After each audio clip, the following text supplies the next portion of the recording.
শেখ হাসিনার যে রাজনৈতিক দল যদি একটা ভিন্ন পরিবেশ সৃষ্টি হয়, সরকার যদি ব্যর্থ হয়, তাহলে সেক্ষেত্রে তো মাঠ দখল করতে আওয়ামী লীগের ৩৩ মিনিট সময় লাগবে না, হাইয়েস্ট 33 মিনিট সময় লাগবে। কেন 33 বললাম? ৩৩ সংখ্যাটি খুব, যাকে বলা হয় ইফেক্টিভ। বিজ্ঞানে, ধর্মে এই ৩৩ সংখ্যাটিকে নানাভাবে আখ্যায়িত করা হয়েছে লাকি 33 হিসেবে। যেমন বলে না ৩৩ বার সুবহানাল্লাহ, ৩৩ বার আলহামদুলিল্লাহ, ৩৪ বার আল্লাহু আকবার। তো এই যে ৩৩ শব্দটি কেন? এই জন্য বললাম যে ৩৩ মিনিট সময় লাগবে না বাংলাদেশের প্রত্যেকটা জায়গাতে তাদের কর্তৃত্ব ফিরে পেতে আওয়ামী লীগের। জাস্ট একটা শব্দোচ্চারণ করলে হয়ে যাবে বা একটা ঘটনা ঘটলে হয়ে যাবে। যেভাবে দেখেন, আমি আওয়ামী লীগ জামাতে বলতাম যে আওয়ামী লীগের পতন হলে মানে এই ১৫ বছর ১৫ ঘন্টাও লাগবে না পুরো মাঠ ঘাট দখল করতে বিএনপির, এবং ঠিক সেই ঘটনা ঘটেছে, সেম ঘটনা ঘটেছে। মানে ১৫ ঘন্টা সময় লাগেনি সব কিছুতে তাদের নিয়ন্ত্রণ প্রতিষ্ঠা করতে। যেই জায়গাটাতে তারা প্রতিষ্ঠা করতে পারেনি, আসলে সেই জায়গাগুলো তারা টার্গেট করেনি।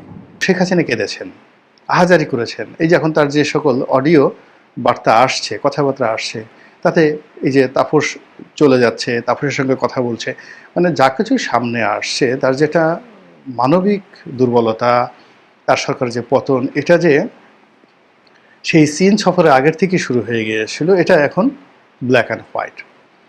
তদ্রূপ এখন সরকার বলতে গেলে আইসিইউতে আছে। এটা আপনি লিখে রাখেন, বর্তমান সরকার একদম আইসিইউতে আছে।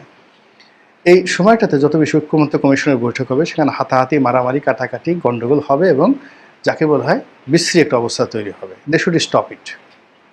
এখন ডক্টর মোহাম্মদ ইউনূস যত বেশি মুভ করবেন, যত বেশি কথা বলবেন, যত বেশি অভিনয় করার চেষ্টা করবেন, যত বেশি শক্তিশালী হওয়ার চেষ্টা করবেন, এমনকি রিল্যাক্স হওয়ার চেষ্টা করবেন, তত বেশি বিপদে পড়বেন।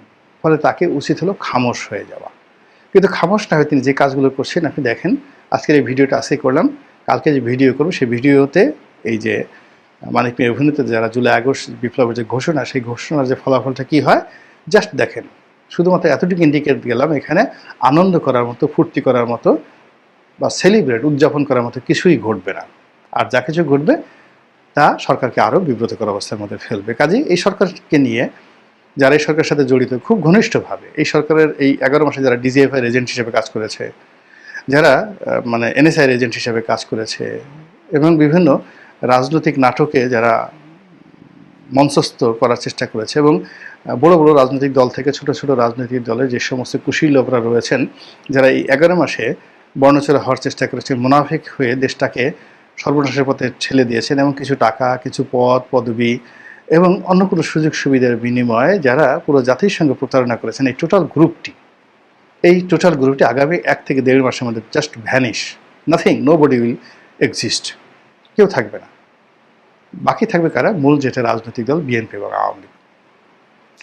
এখন ক্ষমতায় কারা আসবে, কি আসবে না আসবে, সেটা পরের ব্যাপার। কিন্তু রাজনীতির ময়দানে বিএনপি এবং আওয়ামী লীগের বাইরে আগামী ৩-৪ মাসে অন্য কোনো দল আসবে না। এখন বিএনপি যদি আসে, বিএনপি মিনস তারেক রহমান। তারেক রহমান দেশের বাইরে আছে, সে কি আগে আসবে? বিএনপি তো চাচ্ছে আজকে তাকে নিয়ে আসার জন্য।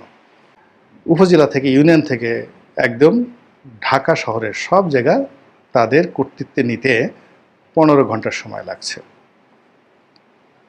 আর যেটাকে আমি নামিয়ে আনলাম, এই জায়গার দখল নিতে আওয়ামী লীগের লাগবে ৩০ মিনিট নয়, ৩৩ minute, not more than 33 minute. এর মধ্যে তারা কিন্তু সেই জিনিসগুলো করে ফেলবে। আর যখন তারা সেই কাজগুলো করে ফেলবে, তখন শেখ হাসিনাকে আনার জন্য তারা পাগল হয়ে যাবে।